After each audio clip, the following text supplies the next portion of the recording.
यशस्वी प्रधानमंत्री श्री नरेंद्र मोदी जी के नेतृत्व में हमारे किसानों की समृद्धि के लिए और खेती को आधुनिक और लाभकारी बनाने के लिए बीते 10 वर्षों में अथक और समग्र प्रयास किए गए हैं। हमारे मेहनती किसान भाई बहनों के हितों के लिए समर्पित भारत सरकार ने मिट्टी की जांच और सिंचाई से लेकर खाद तक, बीज और बीमा से लेकर बाजार तक, क्रेडिट कार्ड से लेकर ड्रोन के उपयोग तक और एफपीओ से लेकर किसान समृद्धि केंद्र तक ऐसी कई पहलों से कृषि क्षेत्र को नई मजबूती दी है। आज हमारी सरकार का हर निर्णय, हर नीति विकसित भारत को समर्पित है और विकसित भारत का बहुत बड़ा आधार हमारे किसान हैं।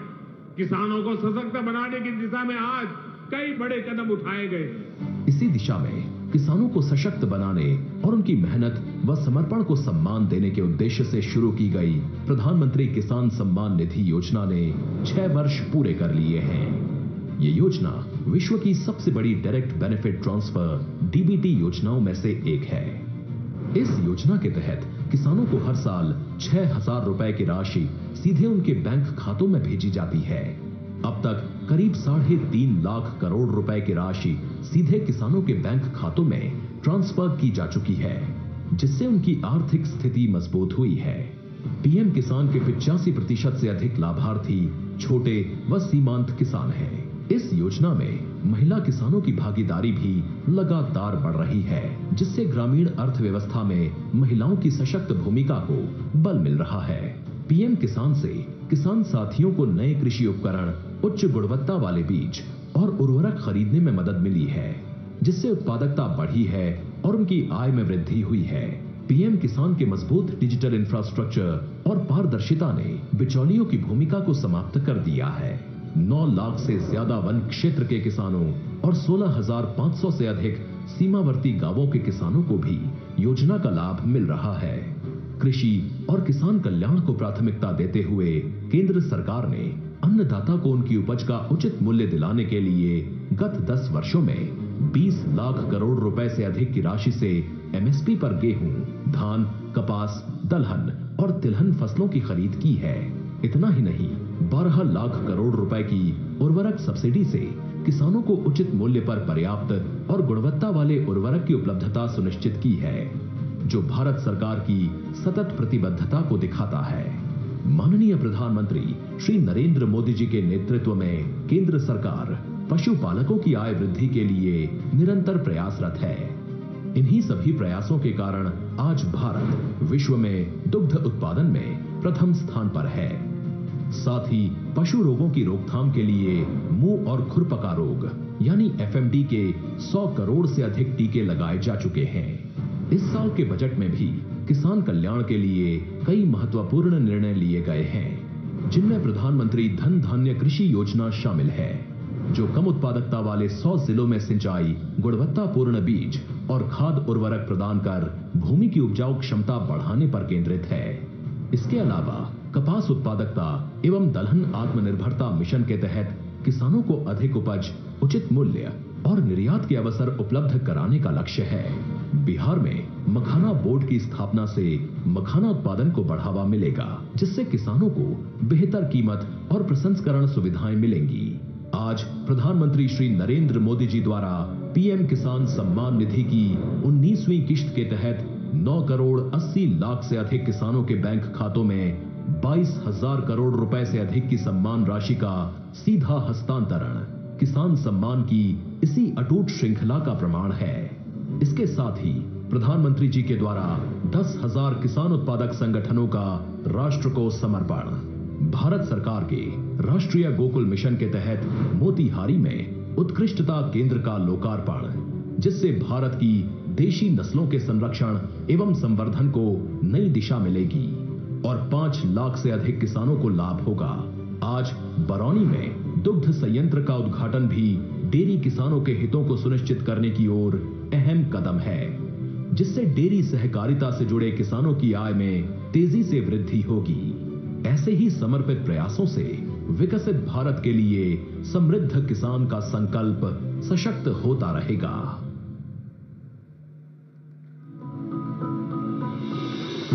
बिहार जहां बुद्ध को ज्ञान और महावीर को निर्वाण प्राप्त हुआ। कृषि बिहार की अर्थव्यवस्था का मुख्य आधार है और राज्य की 77% आबादी कृषि पर निर्भर है। राज्य के कृषि और उससे जुड़े क्षेत्रों के सतत विकास के लिए वर्ष 2008 में एक सुविचारित कृषि रोड मैप की परिकल्पना माननीय मुख्यमंत्री श्री नीतीश कुमार जी द्वारा की गई, जिसके चौथे संस्करण का शुभारंभ 18 अक्टूबर 2023 को भारत की माननीय राष्ट्रपति श्रीमती द्रौपदी मुर्मू जी द्वारा किया गया। वर्ष 2008 के प्रथम कृषि रोड मैप की शुरुआत से राज्य सरकार के 12 विभाग आपसी समन्वय से राज्य के कृषि और संबद्ध क्षेत्रों के चहुमुखी विकास के लिए कार्य कर रहे हैं, जिनके प्रभाव स्वरूप आज बिहार देश में मक्के का दूसरा सबसे बड़ा, गेहूं और चावल में छठा, मसूर में चौथा, मूंग और गन्ने में 5वां सबसे बड़ा उत्पादक राज्य बन चुका है। इसके अलावा बिहार देश का चौथा सबसे बड़ा सब्जी उत्पादक और 8वां सबसे बड़ा फल उत्पादक राज्य भी है। लीची, मशरूम और मखाना के उत्पादन में बिहार अव्वल स्थान पर है, जबकि आलू और आम में तीसरा, शहद में चौथा तथा केले में 7वां स्थान रखता है। देश के कुल मखाना उत्पादन का 90% उत्पादन बिहार में होता है। भारत सरकार द्वारा बिहार में मखाना बोर्ड की स्थापना का निर्णय लिया गया है। कृषि उत्पादन में हो रही उत्तरोत्तर वृद्धि के लिए बिहार को अब तक 5 बार कृषि कर्मण पुरस्कार से सम्मानित किया गया है। राज्य के 6 प्रमुख कृषि उत्पादों को जीआई टैग भी मिल चुका है। कृषि क्षेत्र में ये शानदार उपलब्धियां हासिल हुई हैं सरकार की नीतियों और यहाँ के किसानों की असाधारण मेहनत से, जिनकी भूरी भूरी प्रशंसा माननीय प्रधानमंत्री जी द्वारा भी अपने मन की बात कार्यक्रम में की गई है। कृषि क्षेत्र के विकास में कृषि शिक्षा के महत्व के प्रति बिहार शुरू से ही सजग रहा है। वर्तमान सरकार द्वारा राज्य में कृषि विश्वविद्यालय एवं कई महाविद्यालयों की स्थापना की गई है। देश में पहली बार कृषि स्नातक छात्रों को छात्रवृत्ति देने के संग बिहार सरकार द्वारा इसी माह हजारों नए कृषि विशेषज्ञों की नियुक्ति भी की गई है। कृषि क्षेत्र में नई तकनीकों, प्रौद्योगिकी के प्रयोग और अवसंरचनाओं के विकास को संकल्पित बिहार सरकार द्वारा अपने 7 निश्चय 2 के संकल्प हर खेत को बिजली, हर खेत को पानी के तहत सिंचाई के लिए अलग से कृषि विद्युत फीडर की स्थापना करने के संग जल जीवन हरियाली अभियान के अंतर्गत सूक्ष्म सिंचाई, पक्का चेक डैम, नए कुओं का निर्माण तथा तालाब, आहर पईन का जीर्णोद्धार भी किया जा रहा है। राज्य सरकार की पहल से बिहार का हर मेहनतकश अन्नदाता समृद्धि और स्वावलंबन की नई ऊंचाइयों को छुएगा।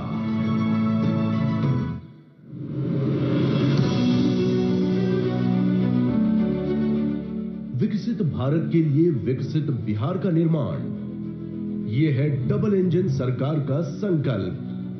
बिहार वो धरती है जिसने सदियों तक देश का नेतृत्व किया।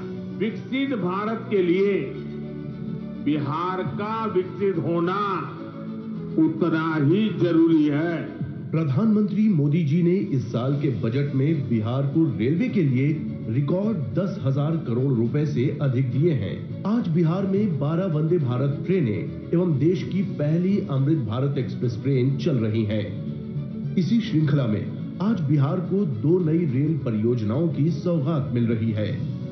वारिसलीगंज नवादा तिलैया रेलखंड का दोहरीकरण, 500 करोड़ रुपए से अधिक की लागत से बना 36 किलोमीटर लंबा ये रेलखंड यातायात क्षमता बढ़ाने के साथ ही मेन लाइन और सहयोगी लाइन पर ट्रैफिक दबाव को भी कम करेगा। इसका लाभ नवादा और आसपास के जिलों की बड़ी आबादी को तो मिलेगा ही, साथ ही दिल्ली हावड़ा मार्ग पर यात्रा करने वाले यात्री भी लाभान्वित होंगे। दूसरा प्रोजेक्ट है करीब 50 करोड़ रुपए की लागत वाला Ismailpur Rafiganj road over bridge. इससे औरंगाबाद जिले में रेल एवं सड़क यातायात सुगम और सुरक्षित होगा। स्थानीय लोगों को रेलवे क्रॉसिंग पर अब रुकना नहीं पड़ेगा और वे निर्बाध यात्रा कर सकेंगे। बिहार के लोगों के हितों के लिए और बिहार के समग्र विकास के लिए केंद्र और बिहार की डबल इंजन सरकार ऐसे ही समर्पित प्रयास करती रहेगी। हृदय की गहराइयों से बहुत बहुत धन्यवाद माननीय प्रधानमंत्री जी को कि आपने पूरे देश को बिहार की धरती से सौगात भेंट किया है। आपके कार्य और आपके शब्द हम सभी को सदैव प्रेरणा देते हैं। आपसे करबद्ध निवेदन है कि कृपया आप सबका मार्गदर्शन करें तथा हमें अपने प्रेरणादायी विचारों से लाभान्वित करें। हमारे माननीय प्रधानमंत्री श्री नरेंद्र मोदी जी।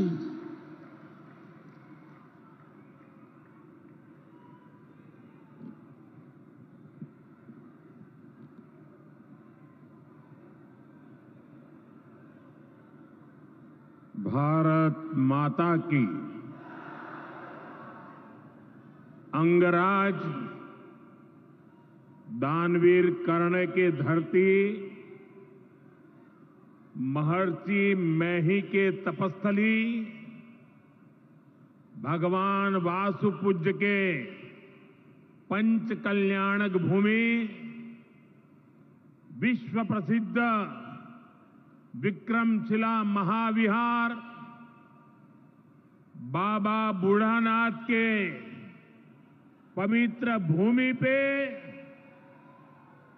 सब भाई बहन सैनिक के प्रणाम करे छिए।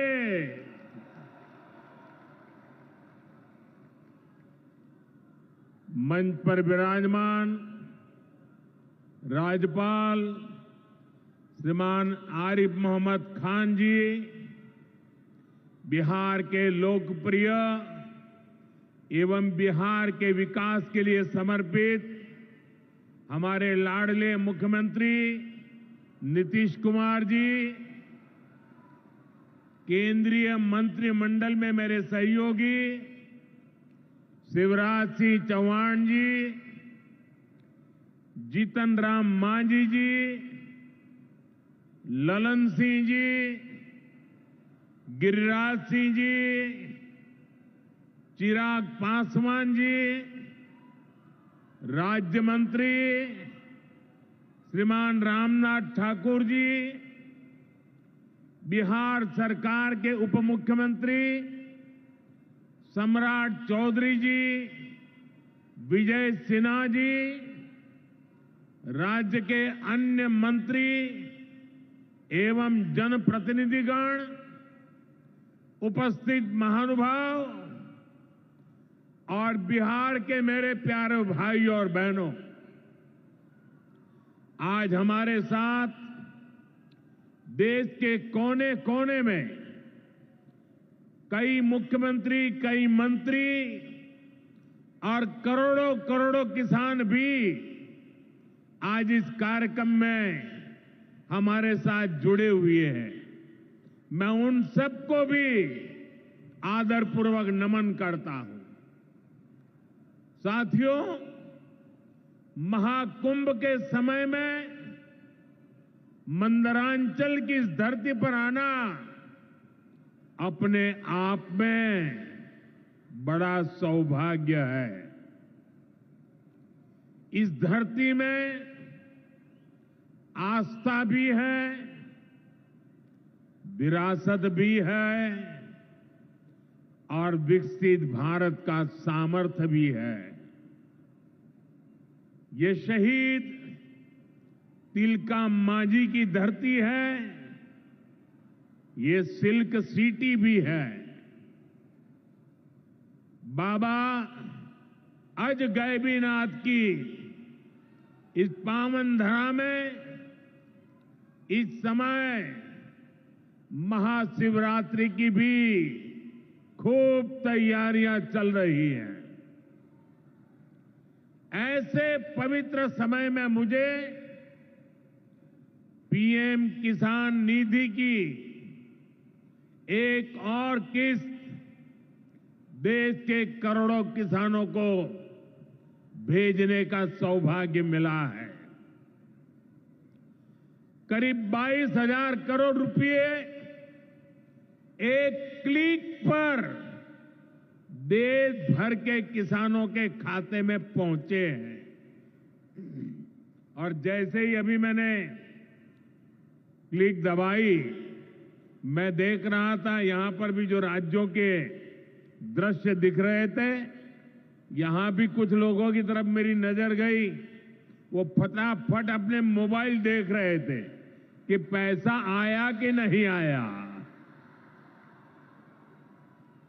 और तुरंत उनकी आंखों में चमक दिखाई देती थी। साथियों, आज जो किसान सम्मान निधि दी गई है, इसमें बिहार के भी 75 लाख से अधिक किसान परिवार है। बिहार के किसानों खाते में आज सीधे करीब 1600 करोड़ रुपए उनके खाते में पहुंच चुके हैं। मैं बिहार और देश के सभी किसान परिवारों को बहुत बहुत शुभकामनाएं देता हूं, बधाई देता हूं। साथियों, मैंने लाल किले से कहा है कि विकसित भारत के 4 मजबूत स्तंभ है। ये स्तंभ है गरीब, हमारे अन्नदाता किसान, हमारे नौजवान, हमारे युवा और हमारे देश की नारी शक्ति। एनडीए सरकार चाहे केंद्र में हो या फिर यहां नीतीश जी के नेतृत्व में चल रही सरकार हो, किसान कल्याण हमारी प्राथमिकता में है। बीते दशक में हमने किसानों की हर समस्या के समाधान के लिए पूरी शक्ति से काम किया है। किसान को खेती के लिए अच्छे बीज चाहिए,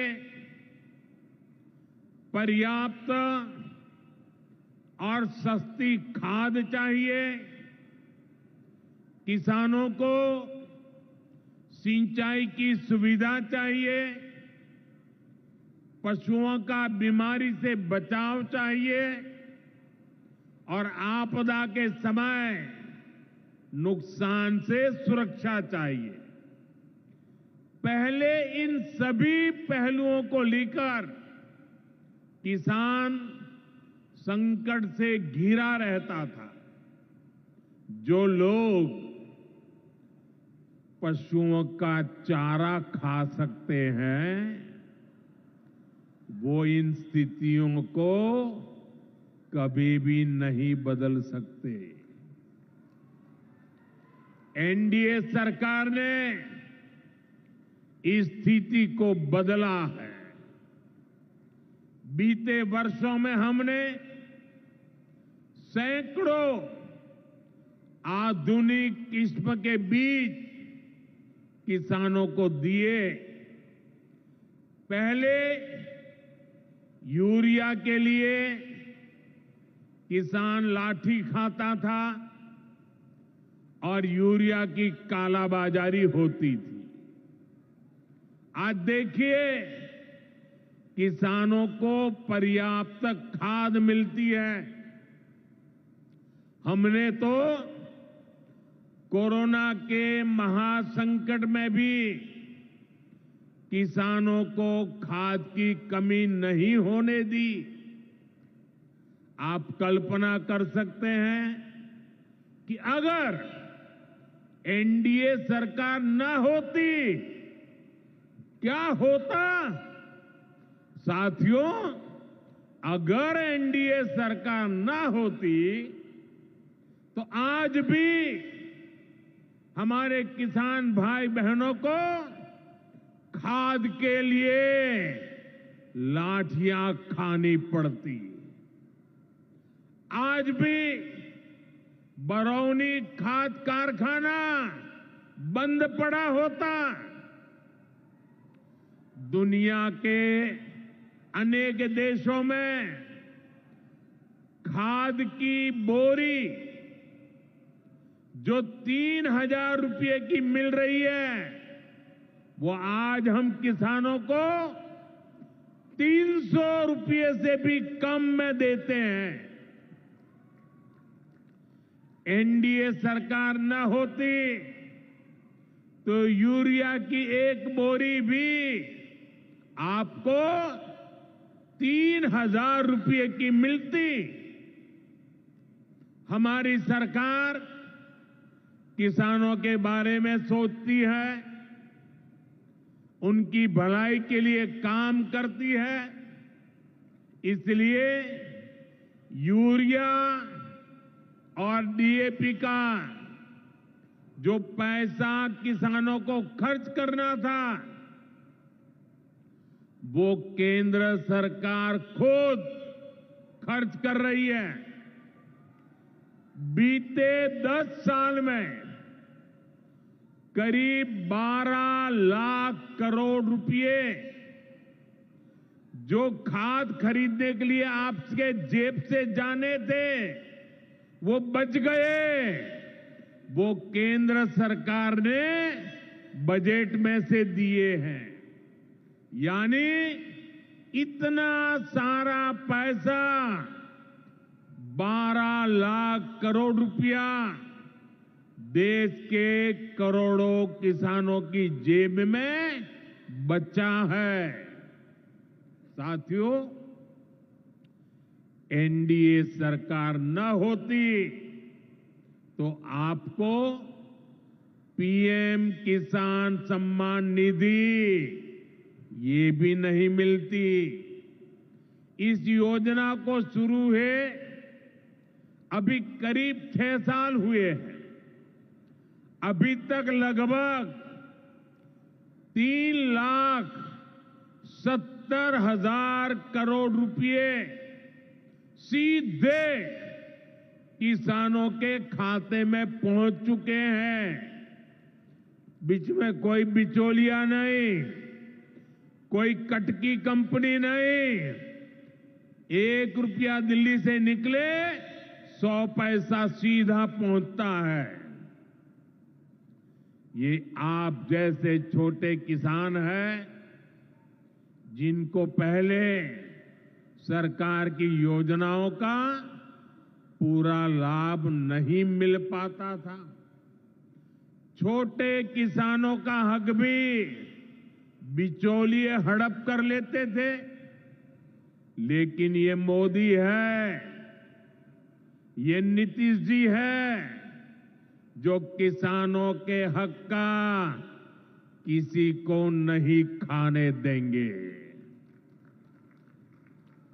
जब ये कांग्रेस वाले, जंगल राज वाले सरकार में थे तो इन लोगों ने खेती का कुल जितना बजट रखा था उससे कई गुना ज्यादा पैसा तो हम सीधे आप किसानों के बैंक खातों में भेज चुके हैं।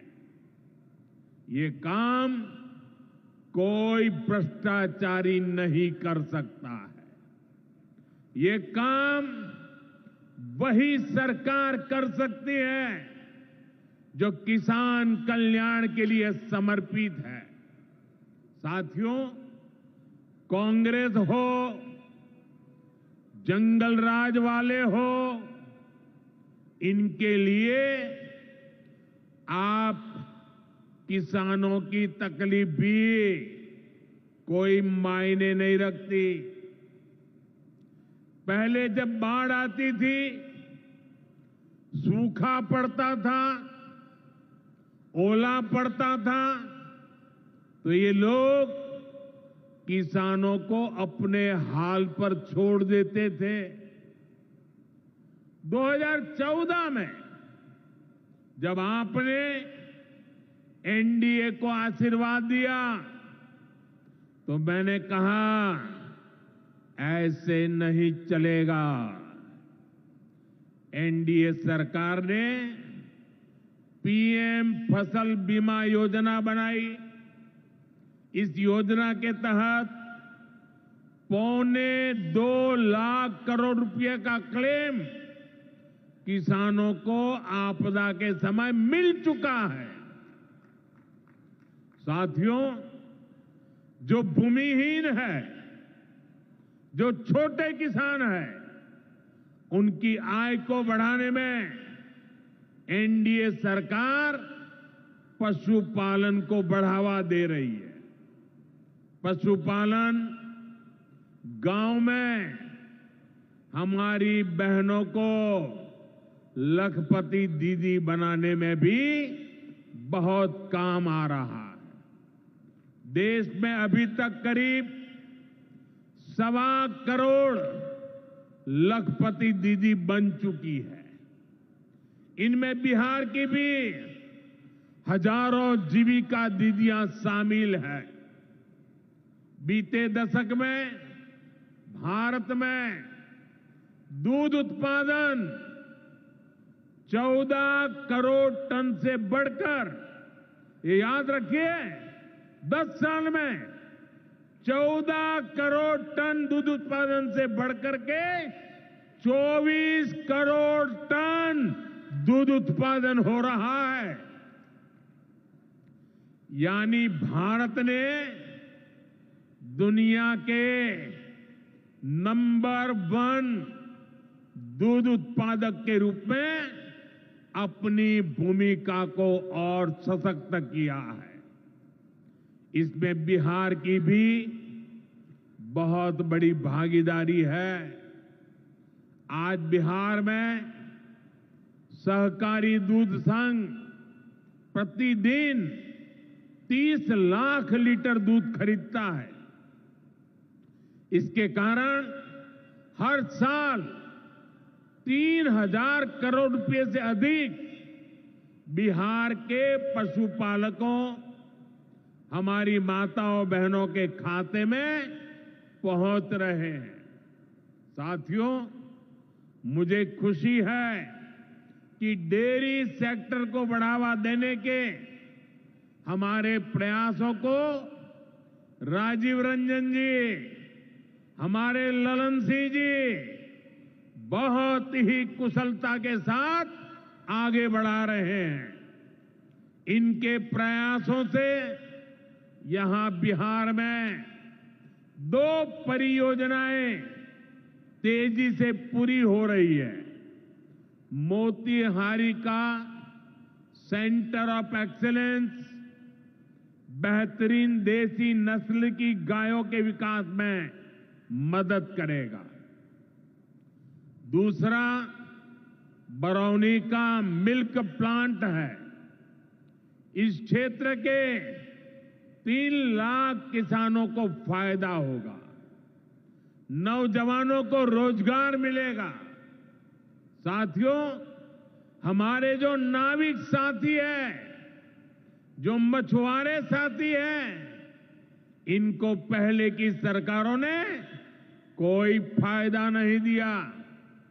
हमने पहली बार मछली पालकों को किसान क्रेडिट कार्ड की सुविधा दी है। ऐसे ही प्रयासों से आज मछली उत्पादन में बिहार शानदार प्रदर्शन कर रहा है। और अभी जैसे मुख्यमंत्री जी ने बताया, पहले मछली हम बाहर से लाते थे और आज मछली में बिहार आत्मनिर्भर बन गया है। और मुझे याद है 2014 के पहले 2013 में जब मैं चुनाव अभियान के लिए आया था, तब मैंने कहा था कि मुझे आश्चर्य हो रहा है कि बिहार में इतना पानी है, मछली हम बाहर से क्यों लाते हैं। आज मुझे संतोष है कि बिहार के लोगों की मछली की जरूरत बिहार में ही पूरी हो रही है। 10 साल पहले बिहार मछली उत्पादन में देश के 10 राज्यों में से एक था। आज बिहार देश के टॉप 5 बड़े मछली उत्पादक राज्यों में से एक बन चुका है।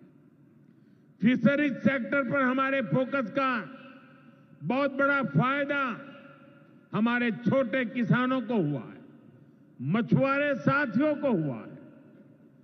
भागलपुर की पहचान तो गंगा जी में रहने वाली डॉल्फिन से भी होती रही है।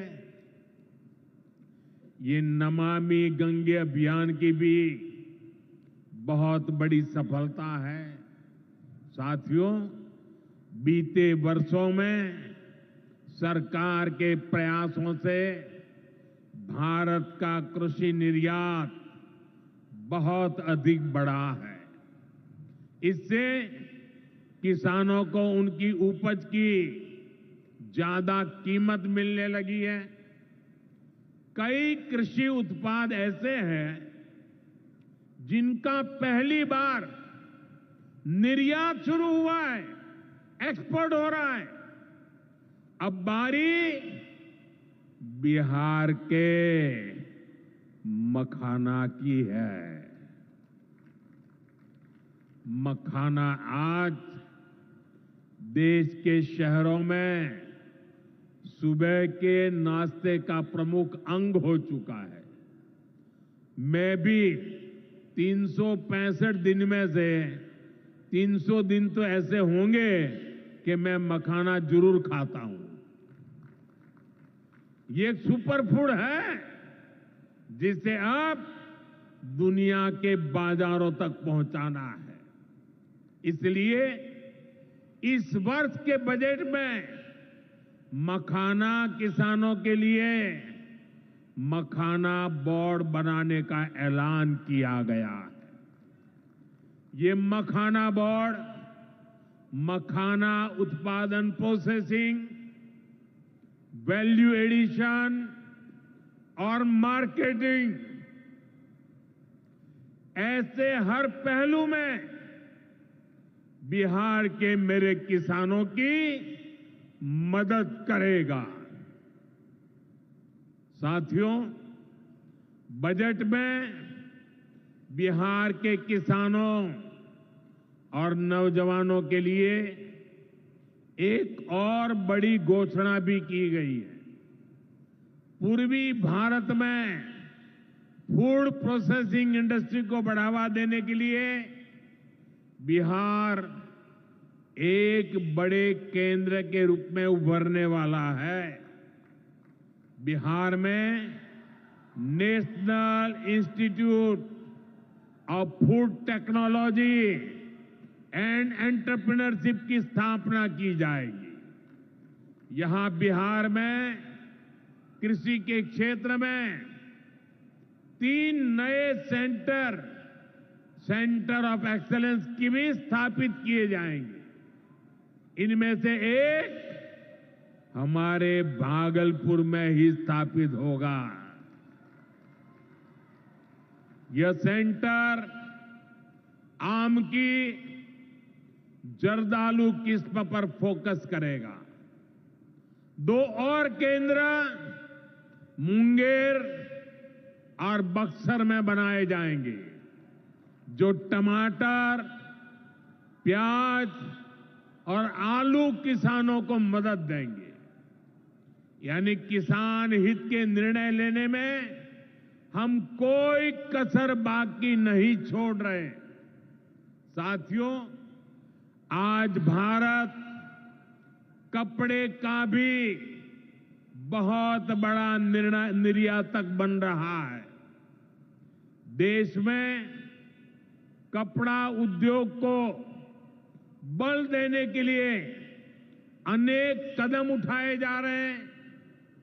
भागलपुर में तो कहा जाता है कि यहां पेड़ भी सोना उगलते हैं।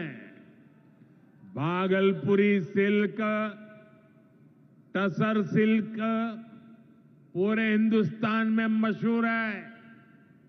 दुनिया के दूसरे देशों में भी टसर सिल्क की डिमांड लगातार बढ़ रही है। केंद्र सरकार रेशम उद्योग को बढ़ावा देने के लिए फैब्रिक और yarn dyeing unit, fabric printing unit, fabric processing unit ऐसे इंफ्रास्ट्रक्चर निर्माण पर बहुत जोर दे रही है। इससे भागलपुर के बुनकर साथियों को आधुनिक सुविधाएं मिलेगी और उनके उत्पाद दुनिया के कोने कोने में पहुंच पाएंगे। साथियों, बिहार की एक और बहुत बड़ी समस्या का समाधान एनडीए सरकार कर रही है। नदियों पर पर्याप्त पुल न होने के कारण बिहार को अनेक समस्याएं होती है। आपको आने जाने में दिक्कत ना हो, इसके लिए हम तेजी से काम कर रहे हैं। अनेकों पुल बनवा रहे हैं। यहां गंगा जी पर 4 लेन के पुल के निर्माण का भी तेजी से काम चल रहा है। इस पर 1100 करोड़ रुपए से ज्यादा खर्च किए जा रहे हैं। साथियों, बिहार में बाढ़ से भी बहुत नुकसान होता है। इसके लिए भी हमारी सरकार ने हजारों करोड़ रुपए के प्रोजेक्ट स्वीकृत किए हैं। इस वर्ष के बजट में तो पश्चिमी कोसी नहर ERM परियोजना के लिए मदद देने की घोषणा की गई है। इस परियोजना से मिथिलांचल क्षेत्र में 50,000 हेक्टेयर भूमि सिंचाई के दायरे में आएगी। इससे लाखों किसान परिवारों को लाभ होगा।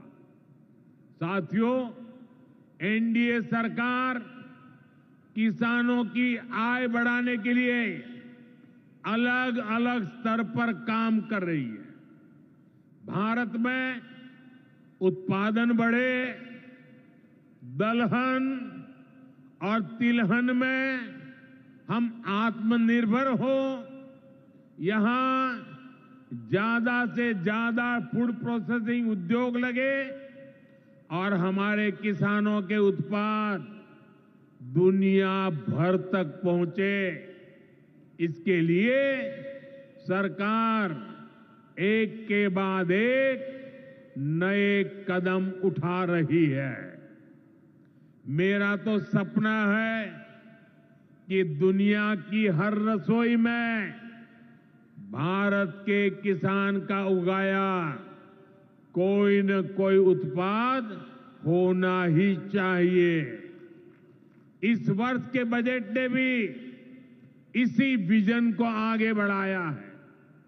बजट में एक बहुत ही बड़ी पीएम धन धान्य योजना की घोषणा की गई है। इसके तहत देश के 100 ऐसे जिलों की पहचान की जाएगी जहां सबसे कम फसल उत्पादन होती है। फिर ऐसे जिलों में खेती को बढ़ावा देने के लिए विशेष अभियान चलाया जाएगा। दलहन में आत्मनिर्भरता के लिए मिशन मोड पर काम किया जाएगा। किसान ज्यादा से ज्यादा दालें उगाए, इसके लिए किसानों को प्रोत्साहन मिलेगा। दालों की एमएसपी पर खरीद को और अधिक बढ़ाया जाएगा। साथियों, आज का दिन एक और वजह से बहुत खास है। हमारी सरकार ने देश में 10,000 एफपीओ किसान उत्पादक संघ बनाने का बड़ा लक्ष्य रखा था। आज मुझे ये बताते हुए खुशी है कि देश ने इस लक्ष्य को प्राप्त कर लिया है। आज बिहार की भूमि 10,000वें एफपीओ के निर्माण की साक्षी बन रही है। मक्का, केला और धान पर काम करने वाला ये एफपीओ खगड़िया जिला में रजिस्टर हुआ है। एफपीओ सिर्फ एक संगठन नहीं होता, ये किसानों की आय बढ़ाने वाली अभूतपूर्व शक्ति है। एफपीओ की ये शक्ति छोटे छोटे किसानों को बाजार के बड़े लाभ सीधे उपलब्ध कराती है। एफपीओ के जरिए आज तमाम ऐसे अवसर हमारे किसान भाइयों बहनों को सीधे मिल रहे हैं जो पहले उपलब्ध नहीं थे। आज देश के करीब 30 लाख किसान एफपीओ से जुड़े हैं और बड़ी बात यह कि इसमें करीब 40% हमारी बहनें हैं। ये एफपीओ आज कृषि क्षेत्र में हजारों करोड़ रुपए का कारोबार करने लगे हैं। मैं सभी 10,000 एफपीओ के सदस्यों को भी बहुत बहुत बधाई देता हूं। साथियों, एनडीए सरकार बिहार के औद्योगिक विकास पर भी उतना ही बल दे रही है। बिहार सरकार भागलपुर में जो बहुत बड़ा बिजली कारखाना लगा रही है, उसको कोयले की भरपूर आपूर्ति की जाएगी। इसके लिए केंद्र सरकार ने कोल लिंकेज को स्वीकृति दे दी है।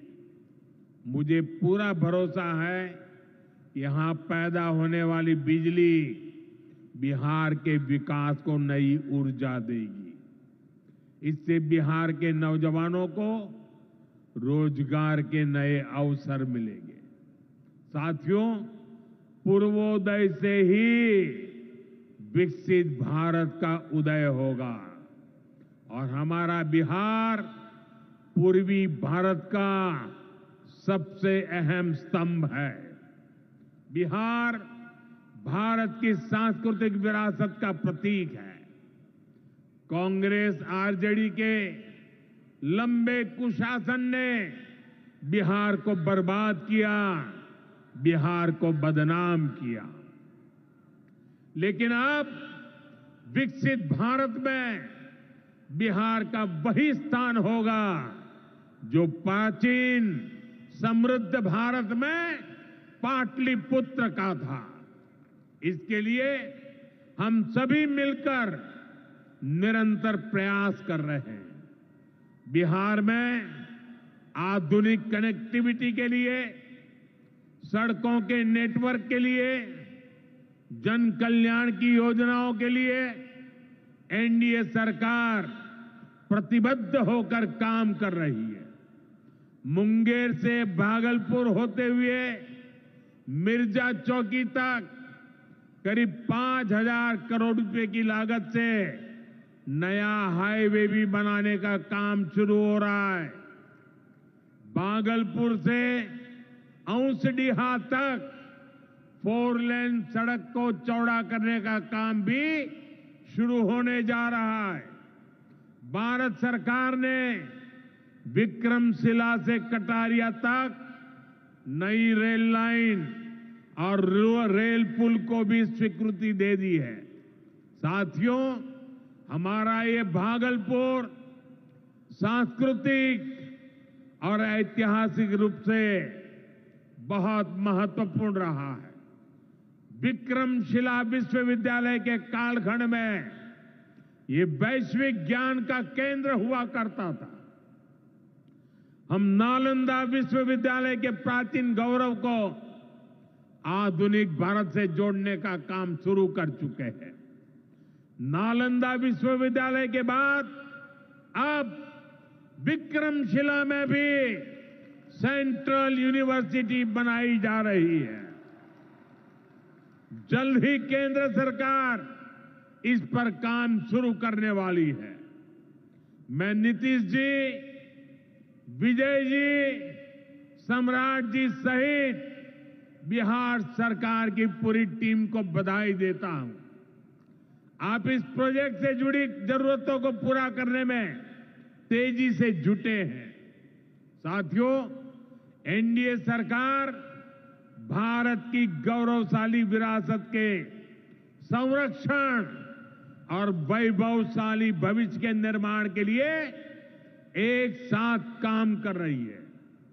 लेकिन ये जो जंगल राज वाले हैं, इनको हमारी धरोहर से, हमारी आस्था से नफरत है। इस समय प्रयागराज में एकता का महाकुंभ चल रहा है। ये भारत की आस्था का, भारत की एकता और समरसता का सबसे बड़ा महोत्सव है। पूरे यूरोप की जितनी जनसंख्या है, उससे भी ज्यादा लोग अब तक एकता के इस महाकुंभ में डुबकी लगा चुके हैं, स्नान कर चुके हैं। बिहार से भी गांव-गांव से श्रद्धालु एकता के इस महाकुंभ होकर आ रहे हैं। लेकिन ये जंगल राज वाले महाकुंभ को ही गाली दे रहे हैं।